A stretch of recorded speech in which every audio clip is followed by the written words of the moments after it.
All right, time for an update on Bitcoin after last week, which saw a very significant drop, close to $16,000 across 3 days.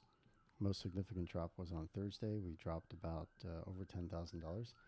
And we're still not back at the open of Thursday, although we have bounced significantly. Friday, we took out the lows from Thursday, and we retraced, looks like about maybe almost 80% of the Thursday drop on Friday.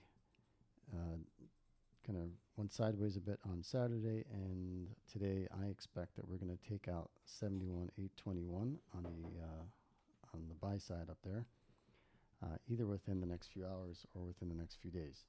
That's my expectation. But let's not get ahead of ourselves. Let's step back. Let's go to the monthly. Starting on the monthly, I'm not going to repeat what I did in my previous video. The video prior to this was about 30 minutes, so I'm not going to kind of look back too much. We did that in the last video. Go have a look if it interests you. This video, I'm just going to, what are we seeing now and what's likely to happen next?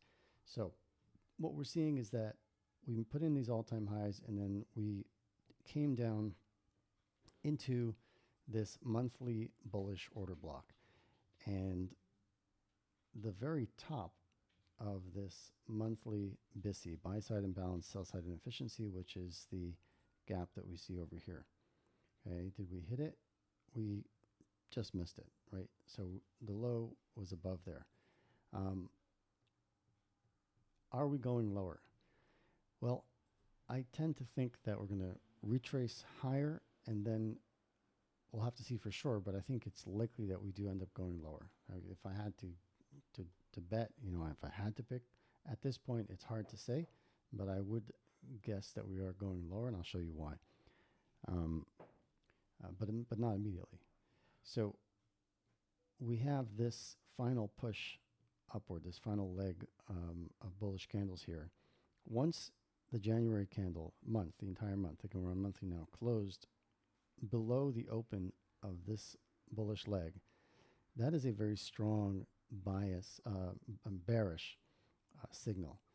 And that's, especially on the monthly, it's not like, it's going to take some time before we kind of overcome that. Typically, that's usually what we'd expect. The last time we saw that happen was in May of 2022. We have not seen that happen since. Except, maybe you could argue over here. I suppose technically that would be possible, and then we did recover pretty quickly. But it feels like this time's different. Maybe it's because over here we were in discount of this range. We were below the 50% level from the high to the low. We're in discount. And we had put in a bullish market structure shift over here, change of state delivery, market structure shift over there, found support here. So this, we had 1 month here, and really this single month was something of an aberration. We haven't seen, we weren't in a downtrend per se as we have been over here. And also, until we came into this level, we were in premium. So January closed still in premium of the entire dealing range from this low to the all-time high. Now let's take this off. All right, first we're going to clean this up a little bit. I'm going to take that off because that's no longer relevant. I'm going to take this off because we've talked about it in previous videos, not so much so relevant anymore. And this we just talked about. This is the bearish change of state of delivery on the monthly time frame, where we closed below this open. So we're going to take that off too, just to clean up the charts a bit.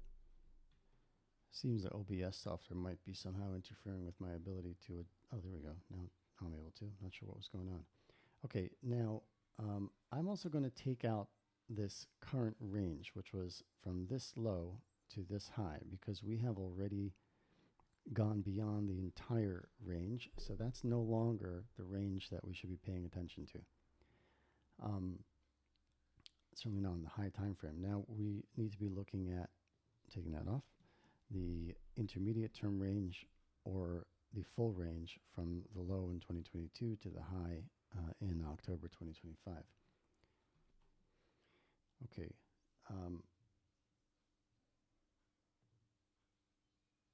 We now have this BISI. It was a buy-side imbalance, sell-side inefficiency on the monthly time frame. We are currently below it. We still have 20 days left to the month of February, so what we want to see is, does the February candle close below this, the gap between these two candles over here? Okay, if we close below it, that is a sign that that is bearish.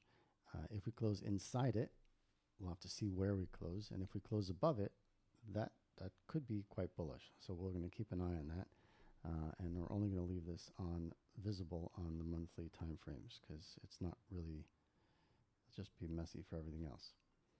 Let's drop down to weekly because everybody's asking me if we hit the bottom. I don't think that we hit the bottom, as I said, but I also think that we're likely to retrace before going lower. There are 8 hours and 14 minutes left to this current week's candle, so we'll have to see where that closes. It would be interesting to see whether we close below the full range equilibrium. That means 50% of the full range, as I showed you. Whether we close below it or above it, that would be interesting.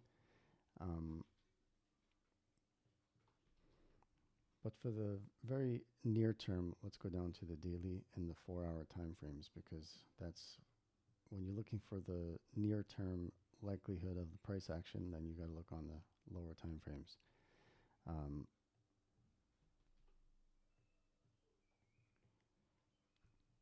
Okay, I realize that I have a shortcut key that I'm using to pause the video recording, and it's messing with TradingView as well. So I'll have to change the shortcut key. That'll be for next time. All right, so I expect, as I said earlier, that very short term, it's got a 4-hour.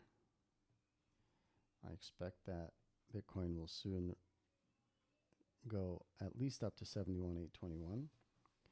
And at that point, it'll probably build some support inside this buy-side imbalance, sell-side inefficiency. I expect a retracement that will probably go into through the 70s and possibly to the low mid 80s, possibly. Can't say for sure, but possible. On what basis do I say that? Because we now have this dealing range, which you can measure. We'll start over here from up here inside that bearish breaker. Hold on, too crowded. Okay, I already put it here. So we have this dealing range here. Equilibrium is kind of overlaps with this SIBI over here. It is quite likely that we retrace back at least to equilibrium, which would put us approximately 79,000-80,000. And if we retrace into the optimal trade entry area, which would put us into this, what we now have, I'm going to actually move this bearish breaker to where we could use it more. Okay, so over here we had this high and this low, and a higher high and a lower low, making this a bearish breaker, similar to as you saw in the previous videos. And this bearish breaker overlaps with the OTE, optimal trade entry level, of 62 to 79%. I expect that we will probably retrace to somewhere between 79,000 or so, or close to it, and as high as 90,000. That's although it's probably not likely that we get that high, probably more the low to mid 80,000s if we even get that high. We may not go that high, but I wouldn't expect, if we're retracing, once we get up to this range, I'm going to expect, and we're looking for, this is a key point of interest, where I'll be looking for price to show signs of curling back down and heading to put in new lows. That's what I'll be expecting. And that's because the higher time frame, we are in bearish price delivery, as I showed you on the monthly and on weekly. And until we start to see bullishness on the higher time frames, we're in bearish price delivery. So that's what I'm looking for. How low could we go? I'll look this over here. We've marked off this bullish order block on the monthly time frame. Again, there's a good chance that we'll come back into that level. Notice how we have relatively equal lows over here, right? Price stopped just short of that, engineering sell side liquidity. And this gray box is the optimal trade entry for the entire dealing range from the low of the 15,000 or so to the all-time high. So it's very reasonable for us to expect that we will at least wick into some of this. We may not stay there. We might wick into it and then retrace up, then chop around a little bit and then go higher. We might wick into it and then explode higher like we did back over here. We see that over here. We wicked lower into optimal trade entry of this dealing range, which hadn't even fully been developed yet. And then we quickly ran higher, putting new all-time highs. But once we come back down to this level, I'll be looking for signs of finding support, finding more of a longer-term accumulation, preparing for bullish distribution to make new all-time highs. It's quite likely that we will at least wick below the 49,800, which will really freak out some people. But, you know, I think it's it's likely. I don't know if I'm not saying it's definite, I'm saying it's likely. Actually, I'm going to just, all right, I just added the relative equal lows here between, from October 2024 and just a couple of days ago. October 24 low and the relative equal lows. And I added the low from August 2024. Those are what I expect after some kind of retracement higher. I expect we'll probably come back in somewhere into this range, as I've been saying, and I feel like I'm sorry if I'm repeating myself, before consolidating or just turning around and becoming, moving back into bullish order flow. How long will this take? I don't know, but I'm guessing that this might take a while, months.